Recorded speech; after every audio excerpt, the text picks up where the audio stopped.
Live, local, late breaking.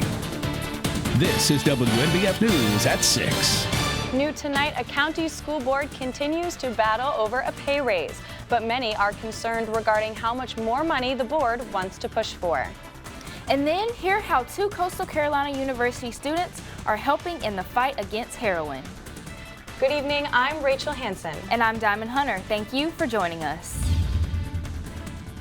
Breaking news tonight, the U.S. has bombed a Syrian airbase in response to the Syrian government releasing deadly nerve agents, killing dozens, at least 8 people. President Trump ordered the attack and has begun calling on other countries to join the response against terrorism. Assad choked out the lives of helpless men, women, and children.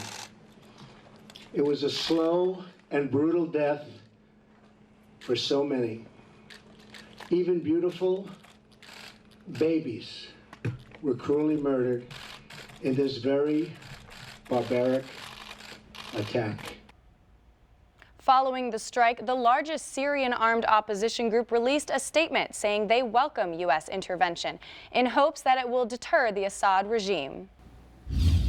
Investigators say the man accused of starting the fire that caused the collapse of major Atlanta interstate bridge could face federal charges. ATF agents said that the man Basil Elby could be charged after the U.S. Attorney's Office reviews the March 13th incident.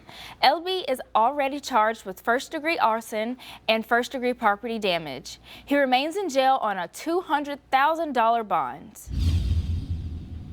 New tonight, a phone scam affecting you and the Horry County Police Department.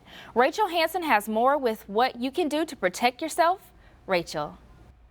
Thanks, Diamond. Sergeant Timmy Tyner says thieves are getting more innovative these days, using apps to disguise their phone number when they call. The Horry County Sheriff's Office has received several calls today from people claiming they were told to pay a fine or they would be taken to jail. I've received a couple complaints about somebody calling them representing the sheriff's office stating that if they don't pay some sort of fine that they would come out and be arrested. Sergeant Tyner says that's just not how they operate. The sheriff's office would never call anybody and threaten them, hey, if you don't pay something, you're going to be arrested. That's one thing we really want to get out to people. According to victims, when looking at the caller ID, the call appears to be coming from the sheriff's office. Tyner says scammers are able to do this through something called a spoof app. Meaning they're using some type of application on our phone to show that our number on the caller ID. Unfortunately, this is not the first time these types of scams have happened, and new technology is making the perpetrators harder to catch. Obviously, it's fraud. I mean, when they're taking somebody's money, so financial card transaction fraud. Depends on how it goes down. And unfortunately, most of the time, these people are not even in our jurisdiction.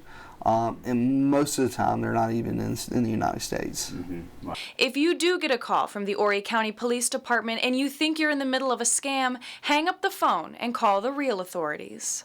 If somebody does question the authenticity, we ask them just to hang up. And instead of using the redial option on the phone, to actually physically go in the phone and dial our number. Sergeant Tyner says it's a good idea to always go with your gut, and if something doesn't seem right, it probably isn't. Reporting in studio, Rachel Hansen, WMBF News. 2 Coastal Carolina University students are conducting a community survey to assist with Horry County's drug crisis. Taylor Rollins spoke with the students about what they hope to accomplish. As the nationwide opioid crisis continues to devastate Horry County, 2 CCU students are focusing their efforts on a solution. 2 students at CCU are doing research on the heroin epidemic in Horry County. Sydney Brown and Ashley Lynch have collaborated with community leaders to create a drug survey that will be distributed to the community. We're hoping to get feedback from everyone in the area, and we want a really diverse population of participants. We're going to do the groundwork for others to take our research and do what they want to do with it. The survey, available on Wednesday, is intended to research the habits and beliefs that Horry County residents have about drugs. Ultimately, the goal is to just see the different perceptions that each individual has. Substance abuse has no race, age, gender, nothing like that, so we really want to take a look deeper and see, what their opinions are. The students hope the results of the survey will be a valuable resource in the fight against the heroin epidemic. We don't know, what we could do exactly. It can be anything from, educating to preventing to getting a grant implemented. It's not set in stone what we're going to do with the results because we don't know what we're going to find. I think what makes our research so significant is that nothing has ever been done like this in this area, and the fact that we have made so many strong connections. We already have the resources to get what we're doing out to everyone and spread the awareness. And the students are conducting their research with the help of CCU's Swain Scholars Program. In the studio, Taylor Rollins, WMBF News. In Lumberton, a 20-year-old man is in life-threatening condition tonight. That man, Dakota Bodiford, was shot Tuesday outside of an RJ Mini Mart, where police say he got into an argument with an unknown person. That argument escalated into gunfire. Witnesses say they saw Bodiford fall to the ground. Police are asking for your help solving this case. The Lumberton Police Department is offering a $2,500 reward for anyone with information leading into the arrest of those responsible for the string of fires at the Turnell Mobile Home Park in Lumberton. There have been 8 fires since January 23rd. Anyone with information is encouraged to contact the Lumberton Police Department. The Horry County School Board is considering giving themselves a raise. WMBF News reporter Diamond Hunter was at the school board's monthly meeting tonight, where people told board members how they felt about the proposed raise. For the first time tonight, the Horry County School Board held a meeting allowing people to comment on their recent proposal to raise the board's pay by 66%. If passed, Horry County School Board members would be the highest paid board in the state.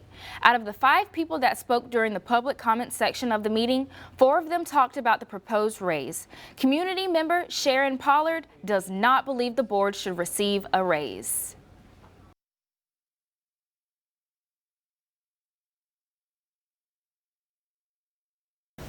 That's an awesome vision. In my opinion, this school board has lost it. That 66% increase could be used in food services. It could be used in hiring another teacher.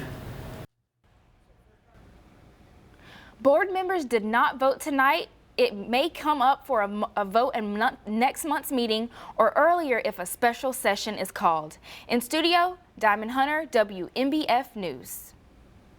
Thanks so much for joining us tonight. I'm Rachel Hansen. And I'm Diamond Hunter. Have a great night.